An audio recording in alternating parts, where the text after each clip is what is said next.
All right, everybody, welcome to the Confession Post podcast, the podcast where we take confessions written at confessionpost.com and unlike at confessionpost.com, where you might just comment on somebody's posting with a message in the message board, the comments section, we do it as a podcast. And I am Morgan Rector. And I'm Von Dark. All right, you want to go first this week? Sure. Just 1 second here. All right, we'll start with the political one that I got. Okay. Holier than thou. Looking at TV news, anyone would think Russia was the only country ever to bomb civilians in war. America did that during Vietnam War when USAF bombed North Vietnam. Then there were all those civilians who died when America bombed Hiroshima and Nagasaki. Were those bombings not war crimes? So, I don't think. I think the statement "all's fair in love and war" kind of comes to mind with this. Yeah, well, I mean, it's interesting how you could go over there as a soldier and kill like 100 people, but back here you kill one person and you're going to jail. Yeah. It's like when you go to war, you're living in a different reality. I guess that's one of the reasons why veterans have a hard time adjusting to life back home. It's because you go there and it's just madness. It's just crazy shit.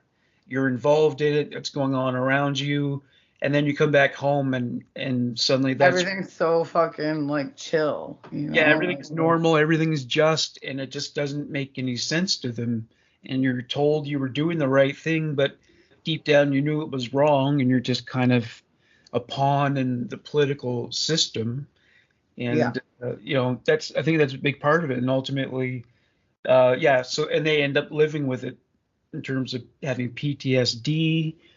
And they, I think most wars are war crime. Yeah, I mean, it when you look at it, war is war crime. Yeah, totally.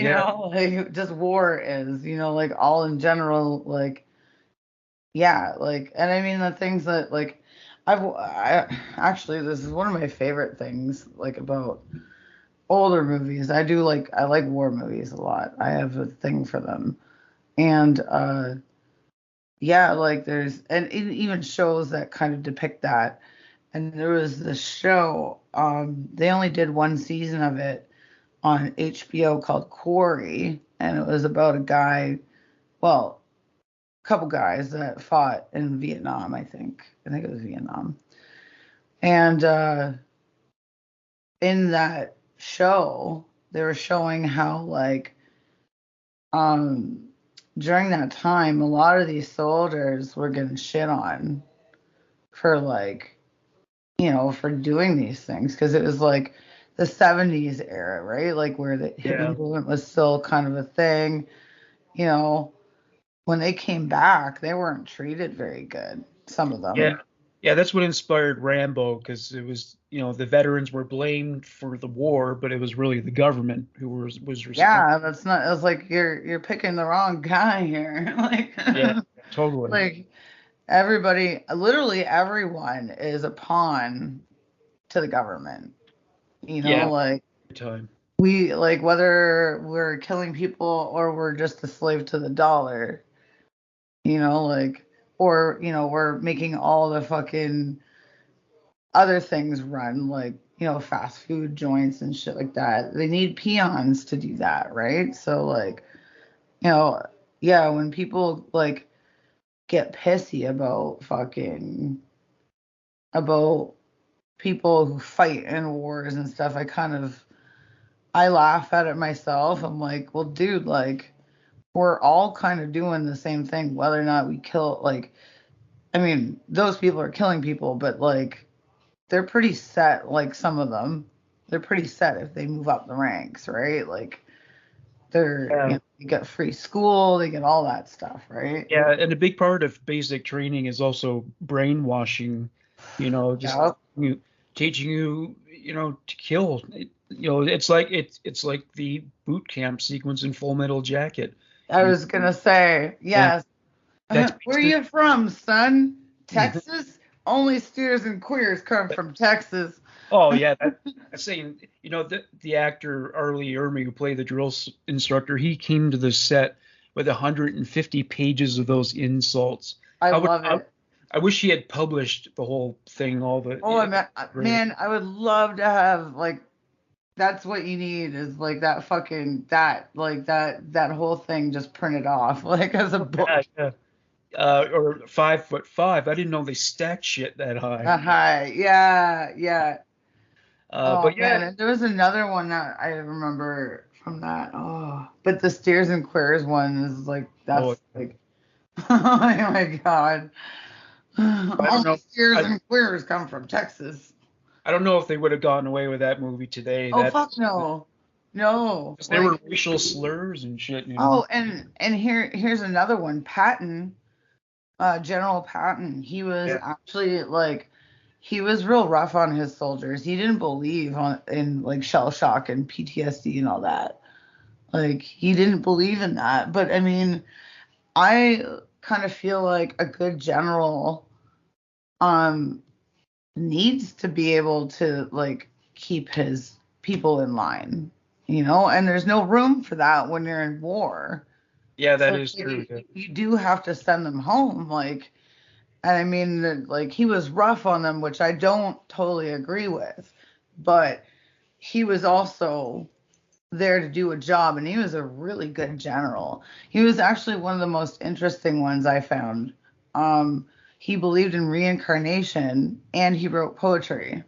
Wow, I didn't know that about him. Did you see, Yeah. you see the movie that was written by Coppola? What the Patton, the one with the Yeah, speech and stuff? the one that was Okay, just called Patton. Yeah, George C. Scott is literally my favorite old time actor. I yeah, he's love great. him. I love him. And Dr. Strangelove too. Like he was wicked in that. Firestarter. Hmm. I haven't seen that one. I have to like catch up on my George C. Scott, but like those two are my like all time favorite movies. And I feel like he really did a good job portraying Patton. That movie was wicked. It's definitely like I have a weird ass thing with war movies, especially older ones. Do you like Um, Apocalypse Now? what's that? Oh yeah, yeah. That was like that's a little bit lower on my list Oh for yeah. like, and it's weird because like I put Patton and Doctor Strangelove up at the top, like they're vying for first place for me because But like they're kind of like two different movies, but I love George C. Scott that much that that like they're like my favorite war movies, those two. And Apocalypse Now is dope because they have a whole backstory where they were doing like some of these actors, I'm not sure of all of them, but some of them definitely were doing mushrooms in the woods. oh, acid too, cocaine. Yeah, They were doing it all. Yeah. they're just fucking having a ball. And young Lawrence Fishburne is in it. Yeah, yeah. I Back when he love was him. back when He he was was, Larry Fishburne. Yeah. yeah, he's so fucking little. Yeah. He was like a teenager. He must have been a teenager. Like Yeah, yeah. so fucking young. Did you see the documentary about it, Hearts of Darkness? No. That's really good because like it was one of the most troubled movie productions of all time, and Yeah, they had so many issues. Martin I think Sheen had a heart attack, and there was like a monsoon storm, which is didn't one of them get lost in the woods like for real though? I don't know if anyone got lost, but when Okay. Martin Sheen had his heart attack, he kind of wandered away, uh, Oh, okay, that might have been it. Yeah. which is a weird thing. Well, I remember once when I smoked pot, um, it caused my heart to pound, like it can Like for some people. palpitate. Yeah, you've had that, yeah. And it was, Yeah, I a wondered if I was sativa. Yeah, I wondered if I was dying actually, and I went into another room to be alone, and I thought of how animals will Yeah, woods when they're alone, they'll hide they themselves. do that. Yeah, they totally do that. So I Um, understood that, and it was like that's why I don't smoke sativa because makes me react badly. I don't like it. I have to be so careful with it. Like, if someone's like, "Oh, this is a sativa," I can take like a few drags of it, and it's fine. But I've found that there's only certain strains I can mess with, and one of them, it's not like it's a sativa, or it might be like a hybrid, but it's like they kind of took out all the like crazy effects of the sativa, like the stuff that would give you anxiety and whatever. They took it out of it, so it acts kind of like an indica, and it happens Oh, to yeah. be Bob Marley's favorite strain, or it used to be. It's called Lamb's Breath. Well, And sativa can trigger psychotic episodes, you know. oh, really? I didn't know that. There was I heard about a guy who like smoked a ton of it and he ended up like stabbing a member of his family. I mean, this was up Jesus. here in Brampton. Was it Russell Peters was telling that story? So like Oh, really? he has like a lot of reservations when it comes to pot because of that story, but obviously it wouldn't happen to just anybody. No, you have to have like that predisposition to kind of to go there, because like I don't think it would just trigger a psychotic episode in anyone. Like, you get like you do a test on say like 50 people, and like maybe one person might have a fucking weird ass episode, but the other people would be like, okay. But on rare occasions, it's like I think it's like when people lose control with drugs, like just in general, because there's some people, it's like they can do drugs and leave them alone. And then there's other people that are like, oh my God, this is the best thing ever. I'm going to sell my house and everything. And then, Yeah, you know what I mean? Like, it's like weird. Cause yeah. like, cause yeah, I mean, it's not to like sound judgy, cause that's not what I'm about. I just think it's so weird that somebody can fucking lose themselves that bad, you know? Yeah. Like I've done all the kinds of drugs myself, and never once have I like gone down that path where it's like I got nothing like well except for kind of right now. It's not it's not about that. It's the rent situation out here, but Have you ever it's not the drug tr- situation. It's the rent situation. have you tried PCP? Okay, so PCP, I think like out here it was either PCP or mescaline, and they're like either you had sort of a mix of the two. It was one or the other, and I'm not sure if I did PCP. I may have. I can't really recall like everything I did because I mean I've gone to raves and stuff too, right? So Yeah, people just kind of pass shit out there, right? And well, it's not like necessarily passing it around, but like like if you know the right people, like I trust all my friends. They don't get bad drugs. So like I'll be like, okay, well, what's that? They'll be like, oh, blah blah blah, and I'm like, well, like what's it like? And they're like, blah blah blah. So I mean that you go from there.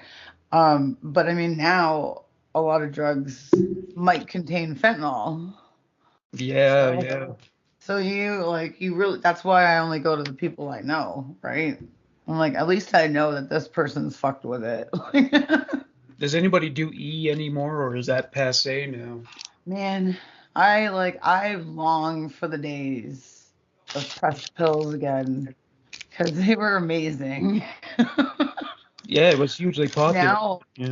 now it's mostly Molly, and I feel like it's not quite. It's a derivative. It's like close to MDA, MDA, MA. It's close to that. But it's like not the same. I've had some really fucked up hangovers from like Molly before. Like the next day sucks. Sometimes you're just like, holy crap. Like I feel like absolute ass. What, like But a like, headache or something? yeah, but like fucking I've done pressed pills and been like, fine the next day. Like But I mean, it could equate to the fact that I was a lot younger back then.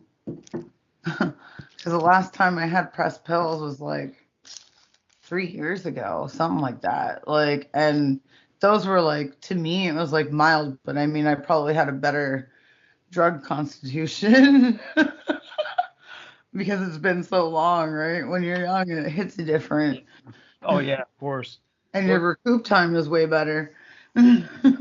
germane to the conversation about war, I know Yeah, a lot of for soldiers in sure. the Vietnam War were doing drugs, acid, pot, all kinds of stuff. Probably speed to stay up the long hours, you know. Well, I heard Hitler's fucking people did speed. Oh yeah, he was on amphetamines. Yeah.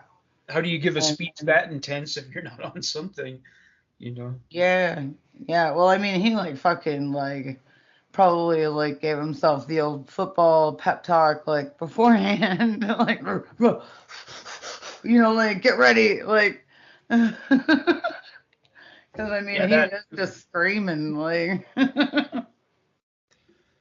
All right, so I'm gonna go my first one now.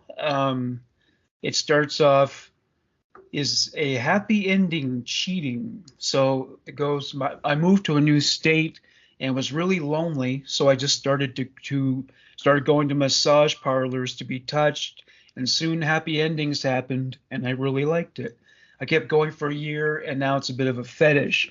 I have a girlfriend now, but I still want the massage and happy ending.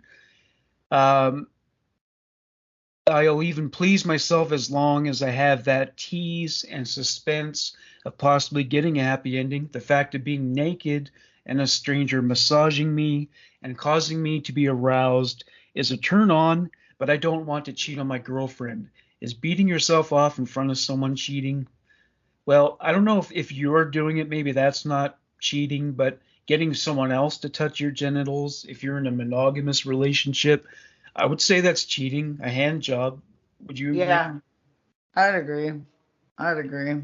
Pretty much any Uh, genital contact, I think. any sort of well, technically, like speaking, if you're in a monogamous relationship, it can go as far back as like even like talking to somebody with the intent, like the intent of cheating.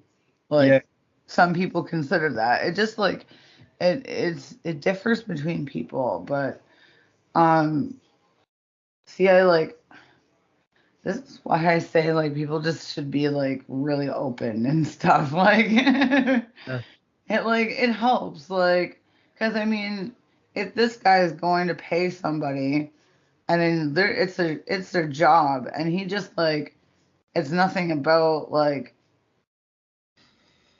I don't know.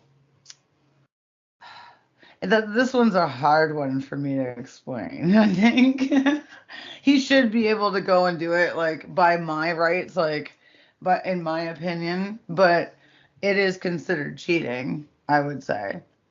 Like, I would allow it myself. It'd be like, but I mean, at the same time, I could like always go fucking get a wig and do that whole thing, pretend like I'm a fucking stranger and give him a massage and like role play, like role play kind of helps. It does like it actually like scratches the itch sometimes. well, yeah, and I maybe he should ask his girlfriend to give him a massage. You know, Yeah, she may not be a trained therapist, but it still no, feels good. It's still a sexy thing, and it could still count as foreplay. And if she's not opposed to giving him a happy ending, then I don't see how it wouldn't be difficult to integrate. But I mean, um, he says she's vanilla. I think he said that, right? Um, uh, oh no, he didn't say that, but but yeah, he wants to know if he does it with someone else. Well, yeah, if she's not cool that you can't go and have somebody else jerk you off. yeah. Sometimes like as hard as it is, these are like conversations that you know you should try to have with your partner if if it's something that you really want and something that will make you happy. And I mean, there's other ways about it too. Like you don't have to like go do that thing. You could try out other things like role playing and such. And you never know, like it might help. It might scratch the itch, so to speak. And he wouldn't have to go. And it would just save him some fucking money too, like Yeah. frig. But there is that point in a burgeoning relationship where the man's about to find out about all the things that the woman is willing to do sexually, and if those things don't include uh, blowjobs and hand jobs, that sort of thing, that's like that's ominous. That he feels That's kind of doomed, shitty. especially if he's like fallen in love with her and everything, and she's just declared she's never going to do that for as long as they're together. Uh, Yeah. will start, and it's especially bad if he has been with women who did it, because it's like Chris Rock said, women can't take a downgrade in lifestyle, like to date a guy who doesn't have a car after they dated a car. They couldn't do that. And he said men they can't take a sexual downgrade. So to Yeah. go from a woman who gave head to a woman who will never do it, that's a very hard thing to accept. Oh, yeah. So probably the best thing for this relationship would be if, like I said, if she were to give him massages, and he should reciprocate. That's an important thing, and get the happy ending. And he should reciprocate as well with going down on her or whatever else she might want. So that's how I see it. Yeah. Oh, I totally agree. Yeah. All right. What's your second confession? Mm.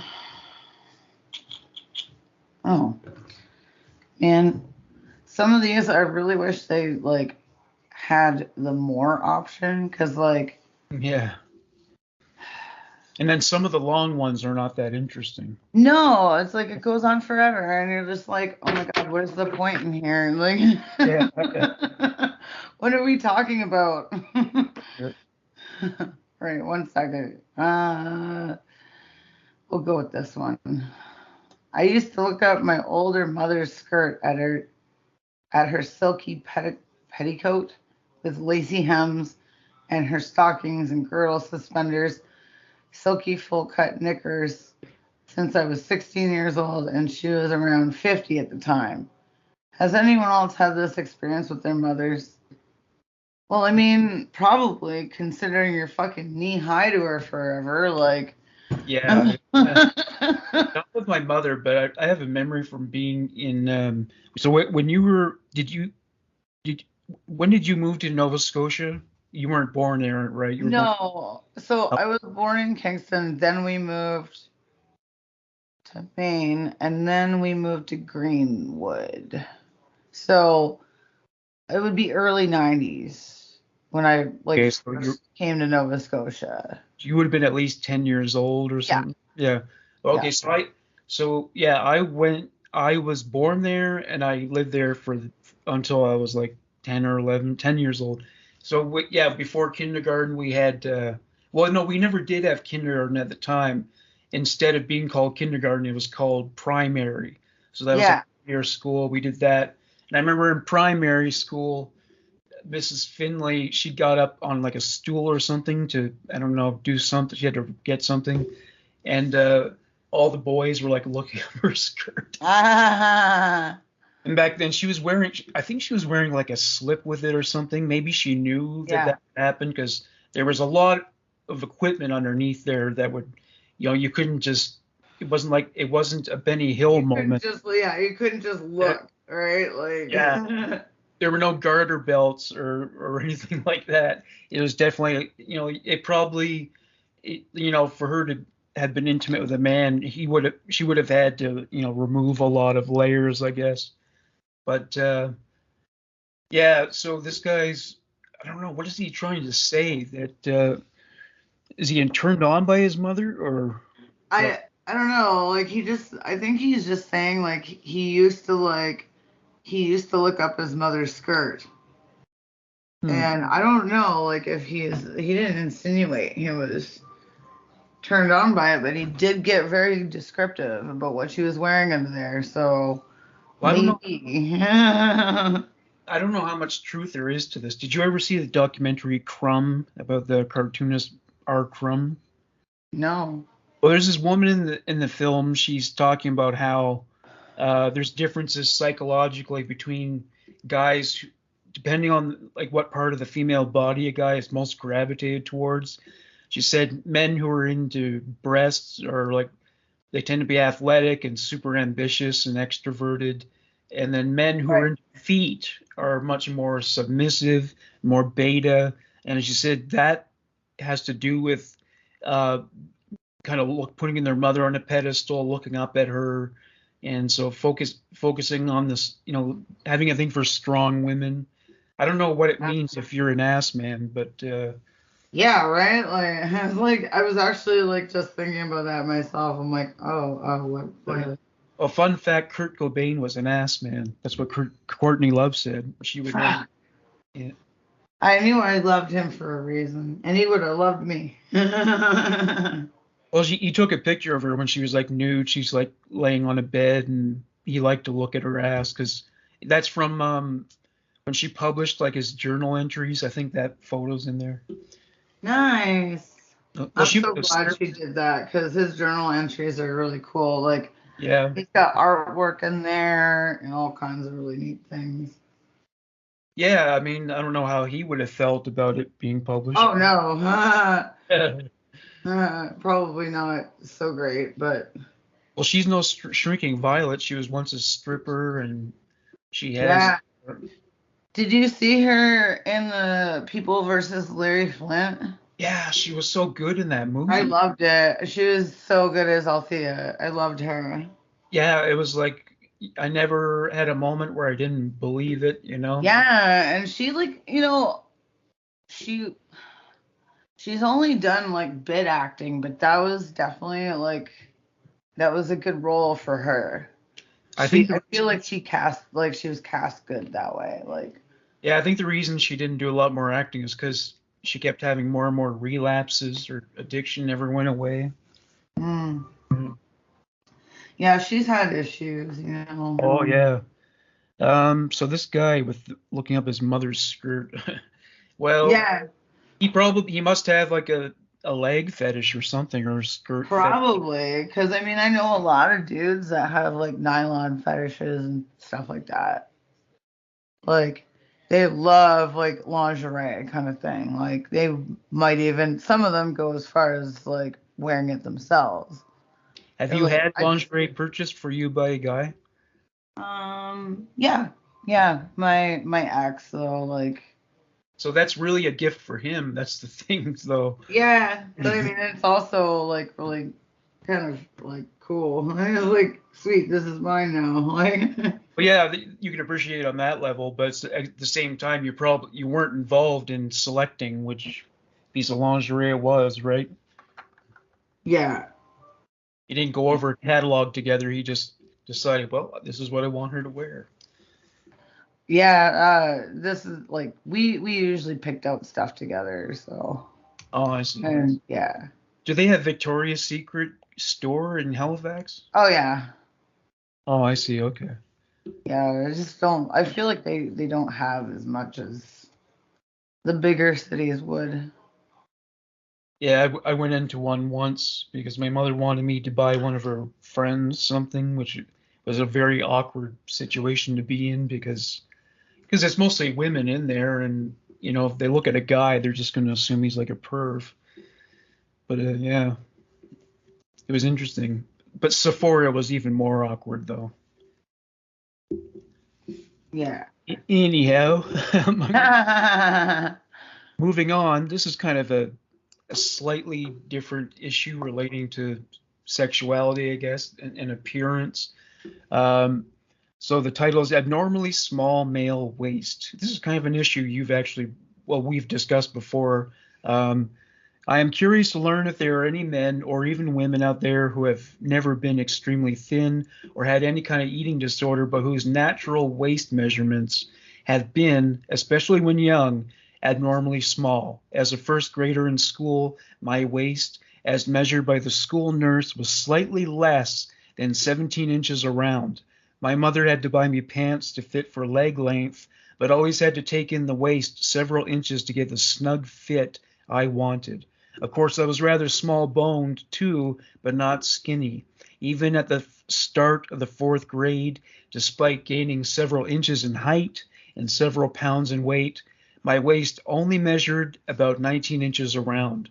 All of the boys and most of the girls in my class had waists larger than me. Only one girl measured 19 inches as well, and she was shorter and thinner than I was, if you're in the normal ranges of build and weight.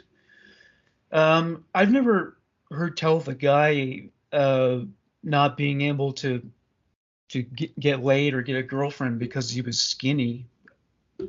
No, like that's usually not a problem. I know of two girls in particular, like that I met out in BC that were just like, that's what they would go for. They went for the skinny dudes.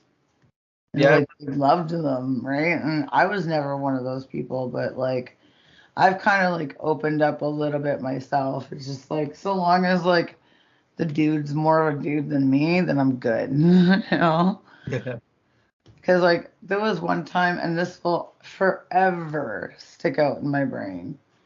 When I was like in high school, I was dating a guy who was a few years older than me, not by a whole lot, but we're making out on the couch, and like he was straddling me, and I'm. It was weird because like. hmm, Because I felt like he was a chick. Like he's literally like 170 pounds ish, like maybe like around that time, and my height. So like it was weird. It's like I feel like I'm making out with a girl, but it's not a girl. But it yeah, was the fact that he was straddling me, right? Like I'm supposed to be on like that's it doesn't work that way. yeah. The guy to be with a guy whose waist is smaller than yours. Yeah, Yeah, it's a bit weird. You know, like no girl really wants to feel bigger than their man. and I yet don't that's the think. way. I mean, I don't. I don't like that myself. And that's the way it tends to be with BBWs. They tend to end up with guys who are slim or Oh yeah, yeah. There's that too, which is yeah, a very real thing. I've seen that. they There's don't want to be physically dominant, but the guys who tend I to hit think on they them, want that. yeah, You know, like I think they want that. Like they want their girl to be like, a little overpowering.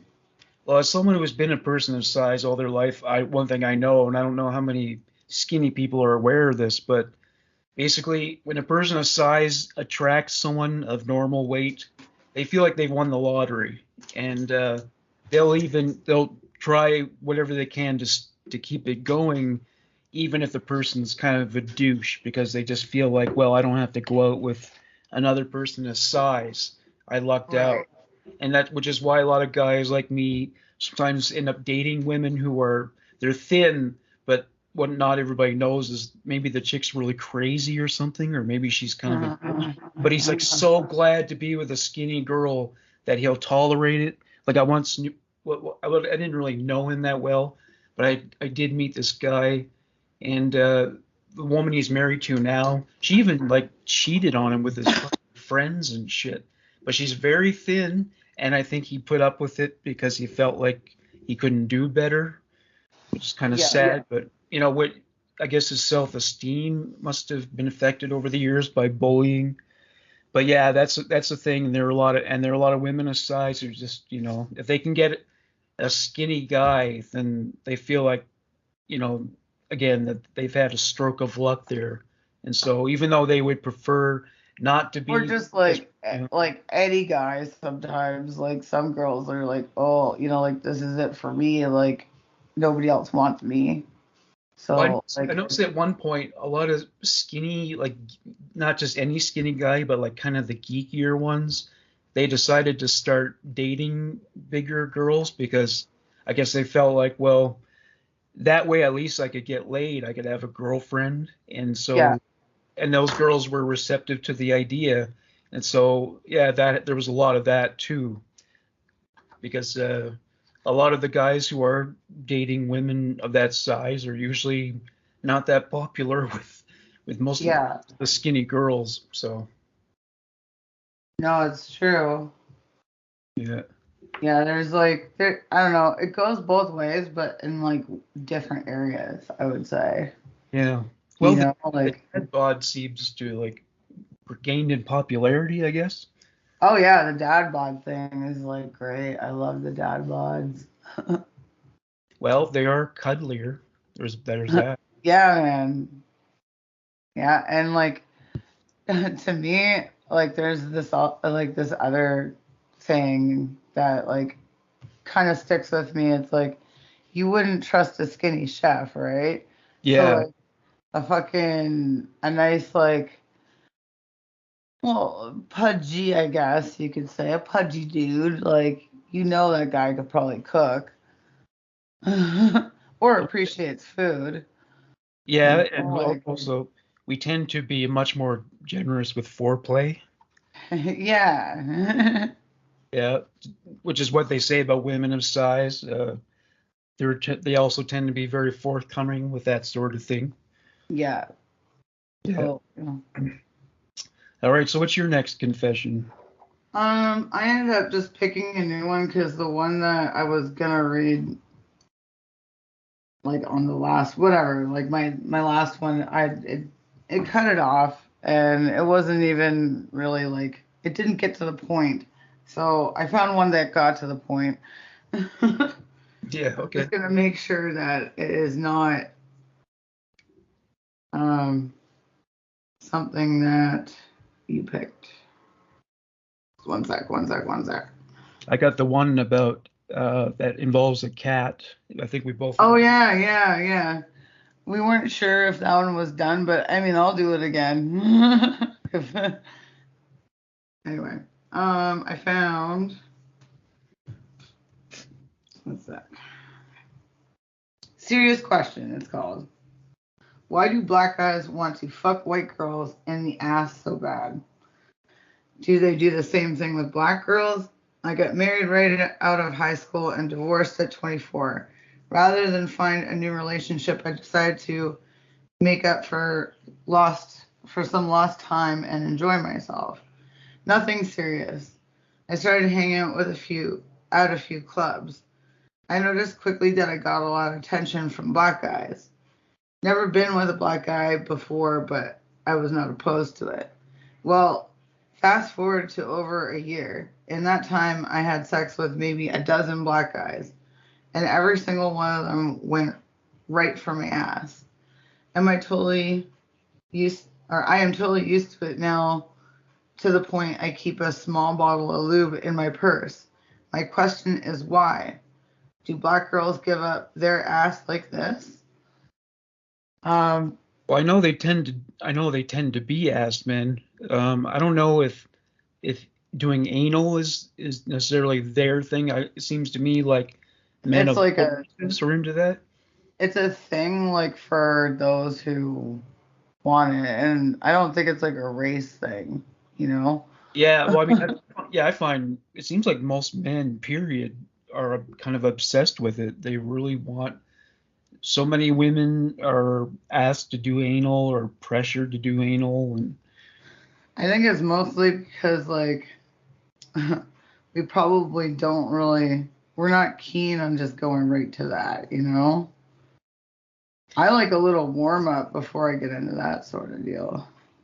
oh yeah, well, I mean, it's technically not really built for that sort of thing. No, but we figured, as human beings, we figured out Yeah, yeah. Well, I mean, what yeah, because holes we can fuck.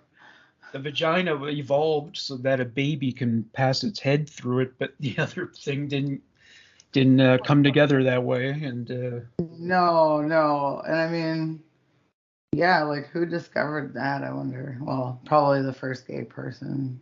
well, well, it's interesting to think of how like you know, she-males, male to female transsexuals, whatever you want to call them now, they don't appeal to gay men. They appeal to straight guys and probably bisexual guys as well.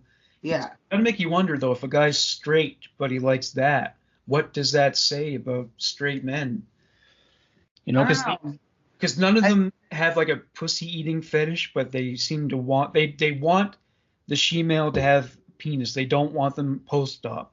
So Yeah.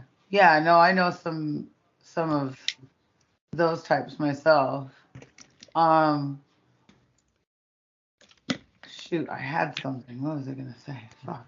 like there was this one Um female porn star named Danielle Fox, and she had the operation, and I think it killed her career. They're not oh interested in it. no. Yeah, yeah, okay. So yeah. When it comes to like that sort of thing, I feel like these straight men are probably like they just don't know they're like pansexual kind of like because um I don't know, like you can't be straight really and do Yeah, that, like it, but you have a preference. So it's like, and it's not like, male on male stuff. It's like a man that looks like a woman but is a man. So it's like, I don't know, it's a tough one to gauge, really. and I think they Right? be dominated by them too. Yeah, it might be a part of that. Like, and maybe like with some people, it's like the best of both worlds so that they don't, I don't know, necessarily they get the both of both worlds, and some of them are, like they don't want to fully admit that they're gay. So it's like, look, you know, it's a woman. Actually, there is like this episode on It's Always Sunny in Philadelphia where he was dating this chick, and she was pre-op, like she was hot, hot as fuck, but like had a schlong, right? And Yeah, he was so like the there's a few episodes, right? So like throughout all of those episodes, it's so funny, like that, like what he goes through mentally, like, because yeah, he's just like, I don't know if I'm gay or not, and this and that. Like he's like, and he's arguing about like, stuff with his friends, and like, I think he breaks up with her and says like, once you're, chopped off, come see me. And it was just like it's totally funny because like he's like so into it, and I think later on he fucking comes out as gay on the show, which is hilarious. Like, well, I mean, just like how people can be gender fluid, I think some people are sexually fluid, I guess. yeah, They like yeah, they like one thing for a while, maybe they like another thing for a while, or maybe it's just kind of interchangeable or whatever. Um, but that could be an explanation as well. yeah. Uh, have you ever how do you like she-males? I've never been with one, but I have some friends of mine that I totally would consider like doing. Yeah. Yeah.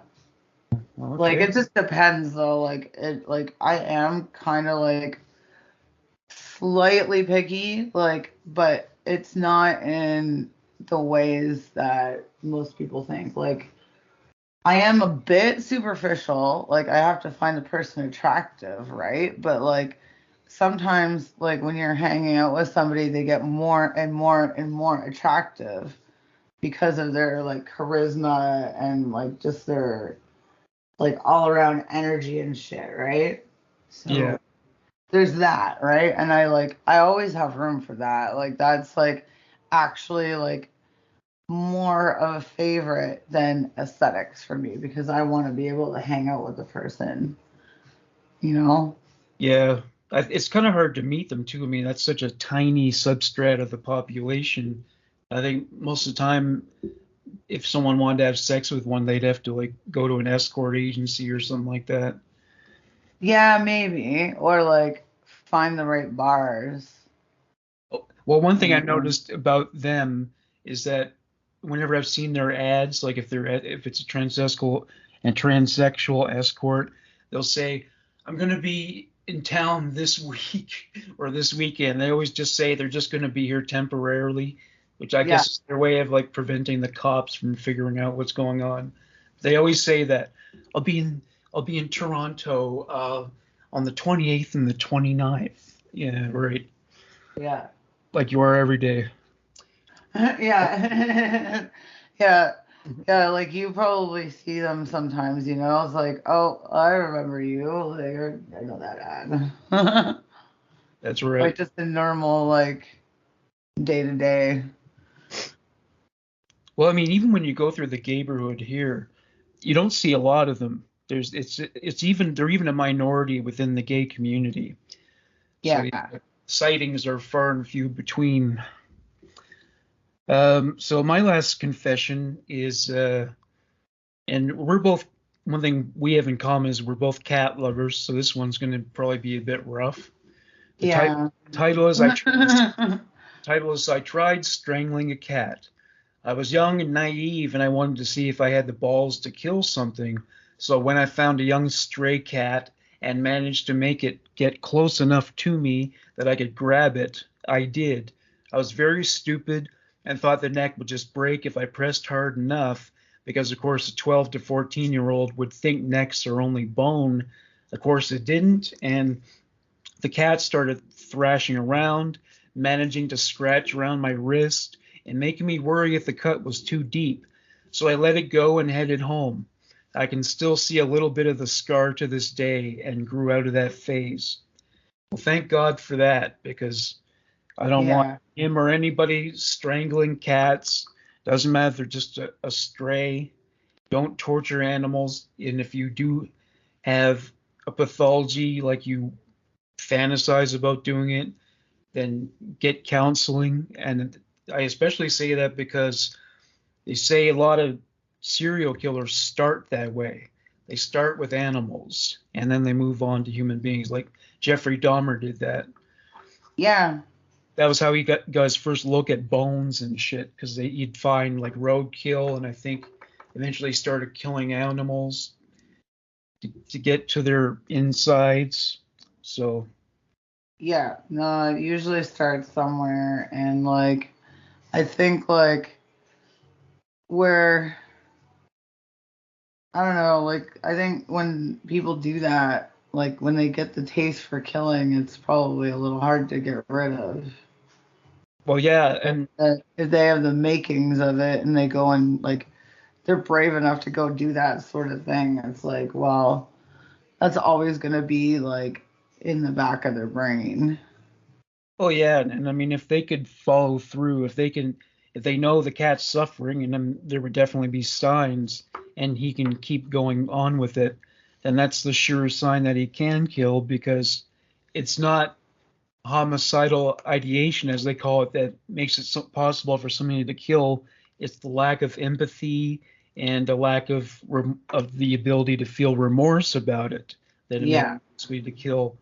A poll that once came out that revealed that over 90% of the population has had a homicidal fantasy. And it makes Oh sense. yeah. We've all had enemies, right? We've all had people in our lives that we hated so much that caught ourselves fantasizing about strangling them or something. I think that's probably very. Yeah. I've had dreams, like even like dreams of me like literally about to like fucking like if my dream didn't like switch up or whatever, I probably would have killed somebody in my dream. Well, yeah, yeah. Like if you've never had someone do wrong to you, then have you even been alive? Yeah. It would have made you angry. Yeah, for real. Like that's that's legit right there. Were you bullied in school? I forget. Oh yeah. Well, there you go. Yeah. Right. That's something. Junior no wait, elementary school really bad. A little bit in high school. High school actually wasn't as bad as I thought it would be. Oh yeah, yeah. Junior high is brutal. Junior high, like it was okay for me. Like Oh yeah. I was like I just moved here from Germany, so like I was the new kid, right? Like so it wasn't too bad. You know, I mean even though that wasn't where I was from, like I had to clarify that a lot. Because like You came here from Germany? Are you a Nazi? Like, no, Well, I'm that's not. Like, I lived there for 2 years after the Nazi regime, although I did go to a concentration camp and I also visited Anne Frank's house. oh yeah. So, yeah. Did you go to Auschwitz? So, I mean, it's not like I'm not familiar with that stuff. And I mean, it's different when you go to those places and check it out because Yeah. it's like you can feel like when I went to, was it Auschwitz? I think it's Yeah, Auschwitz. that's the most well-known one. Yeah, I I think that's think. in Poland though. Okay, no, it wasn't in Poland then. It was like same area as was near Amsterdam. Is like fucking because we saw Anne Frank's place, and then we had gone to the museum as well, like this other thing. So I can't remember the name, and I mean, I'd be able to find it if I looked it up, but we went there, and like that day, it was weird. It was like so, like, I felt like it almost got overcast when we went to the place. So it like made it extra kind of like Grim. creepy and somber and everything. It was like, it was crazy. Like you could totally feel that energy there. Like you could. And we walked through the fucking gas chambers, the ovens and stuff. Like you could walk right through it. And I'm just like, fuck. Like the whole time I'm like, there's so many people here. Like there was so many people here and they died and like yeah. Like Are you that's are you sorry. fluent in German? Did you learn What's the that? language? Are you fluent in German? Did you learn the language? Not very fluent, no. I just know like sort of the equivalent of our grade school like French. Oh yeah. Like I So can say a few things, right? Like I actually know a few sentences, but like nothing crazy. so when But you listen to Ramstein, yeah, it's I more actually intense for you than it is for me. Yeah. there's a base actually called Ramstein. Like there's an actual place. Oh And wow.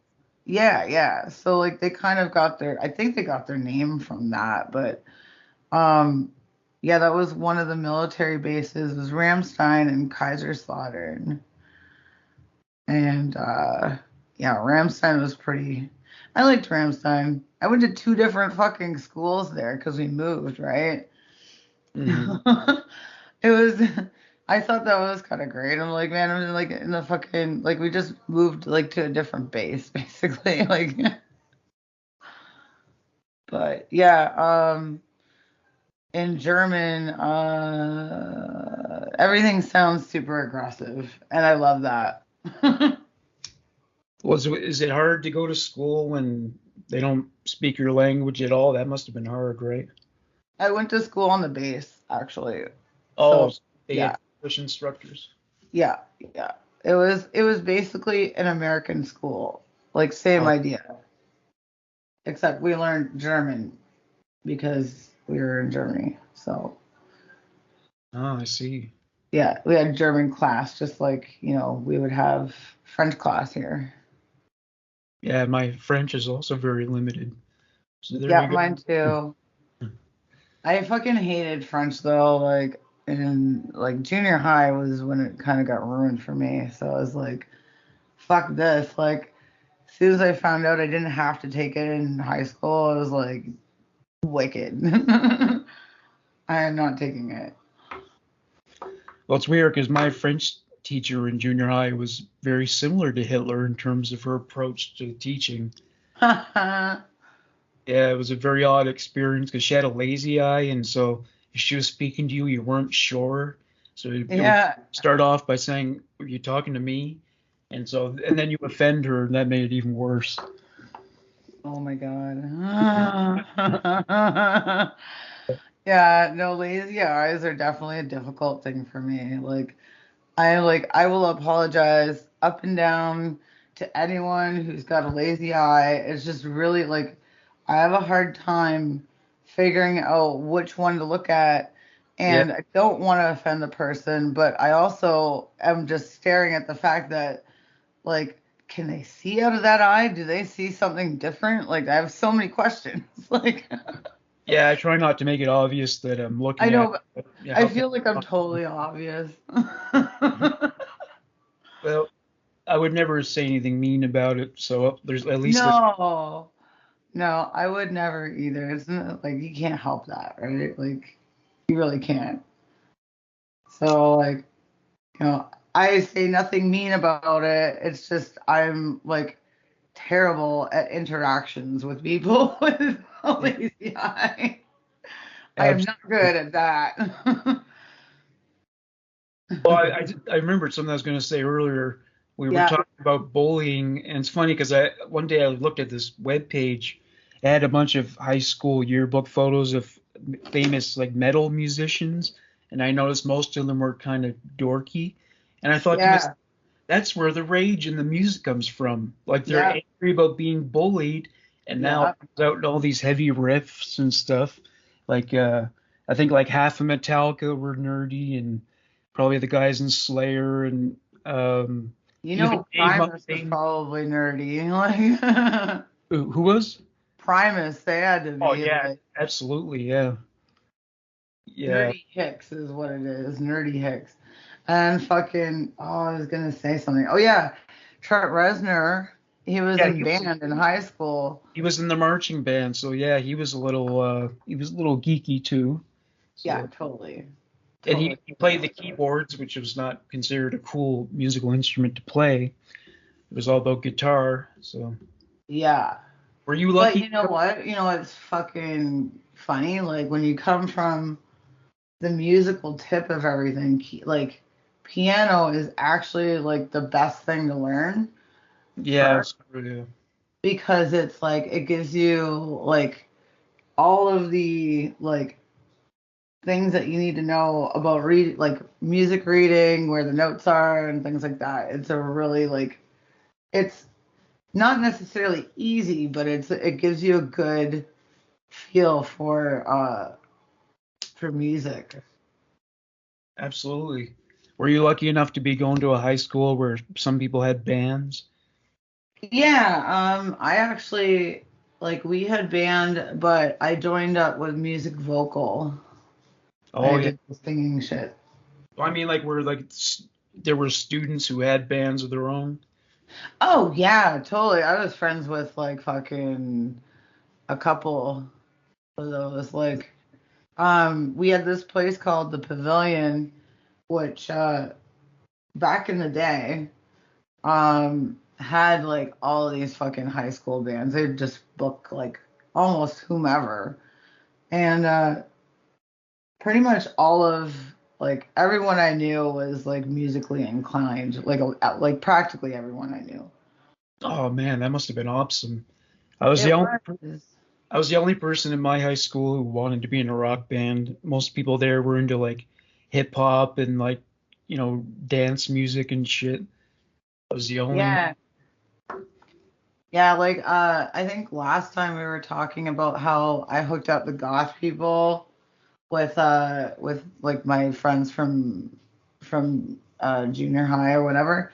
My friends from junior high, they had a band and stuff and they were really good, man. They could play each other's instruments. I remember watching them jam one time and they're just like they all like switched instruments.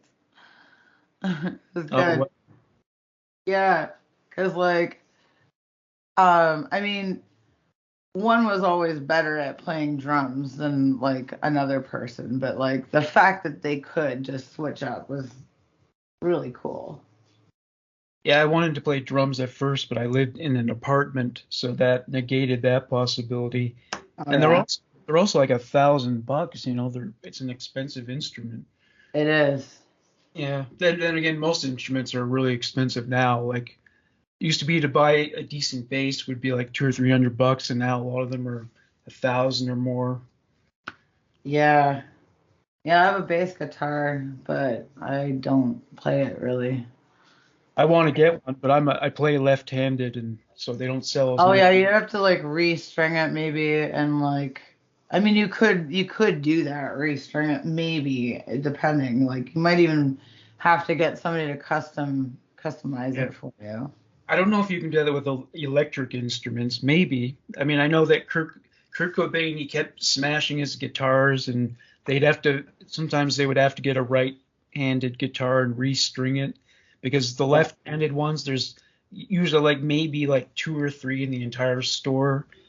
So Yeah, yeah, totally. but yeah, he kept it wasn't good for their touring enterprise, and constantly smashing instruments and having to fix them later. Oh Yeah. yeah. But I mean it's good for the show. Oh yeah, of course. I love watching people smash guitars. Like Pete Townsend, and then him, Jimi Hendrix did it. Well, he lit Yeah. it on fire too, but Yeah, man. yeah, He used to like put sheets of or pieces of acid on his forehead. yeah, he was. Cut it a little bit and was like stick them on there underneath his headband. Maybe the reason, maybe the thing that's wrong with today's band is, or they're not doing enough drugs. They're Maybe not doing enough acid, that's for sure. yeah, need to get back into acid. Specifically. Yeah. Well, my dear, I think we've about blown our wad. Yeah, I was gonna say we blew our load. That's right. All right. Well, thank you very much for joining me once again, and Yes, have yourself a great week. I will, and you too. Take, Also, happy fucking Friday or whatever. It's that's right. Yes. fucking Enjoy. Easter and shit. Happy. Happy fucking zombie Jesus. Yeah. All right. Have a good night. Here's hoping your Good Friday's good. Yeah. All right. Good night, man. Take care. Bye bye. You too. Bye.